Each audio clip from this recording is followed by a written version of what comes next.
The Dallas Cowboys and Washington Commanders will face off in the final week of the regular season for the third time in the last 5 years. The final game of the regular season in the past couple of years has been meaningless for both teams. However, this time a loss could be the difference between the second seed and a guarantee of 2 home playoff games and the 5th seed in playing the postseason on the road.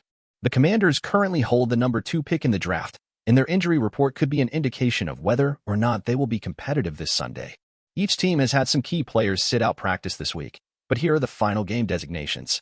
The best scenario for all players on this report is for the Cowboys to jump out to a huge lead so they can get some rest and nurse their injuries. The Dallas Cowboys officially list 11 players on their final Week 18 injury report. Questionable: D. Dorrance Armstrong, ankle; C. Tyler Biadasz, illness; D. Chauncey Golston, illness; D. Jonathan Hankins, knee/ankle; S. Malik Hooker, ankle/illness; G. Tyler Smith, foot; S. Wanya Thomas, illness. It appears another illness is making its way through the Cowboys' locker room. Tyler Biadasz, Chauncey Golston, Malik Hooker, and Wanya Thomas are all sick but are hopeful to contribute this Sunday.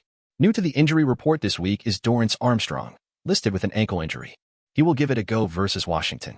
One of the biggest, literally, players the Cowboys have been hoping to get back onto the field is Jonathan Hankins. His absence was immediately felt after the Buffalo Bills ran roughshod on the Dallas defense. Since then, the run defense has vastly improved versus 2 top 5 rushing offenses, Miami and Detroit, and Hankins coming back can only help.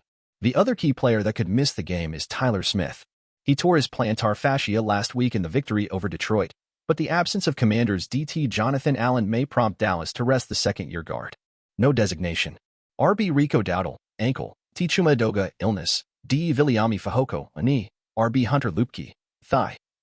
The illness mentioned above is also hampering reserve offensive lineman Chuma Edoga, but he should be ready to contribute if needed. Rico Dowdle has been dealing with an ankle issue for over a month that doesn't appear to be rehabbing as quickly as he would like. After missing the win over the Lions last week, Dowdle is back in the lineup this weekend. Rookie D. Viliami Fehoko has been activated from injured reserve, and it will be interesting to see if he makes the game day roster. Lead blocker Hunter Luepke has a thigh injury, but that won't stop him from suiting up against Washington.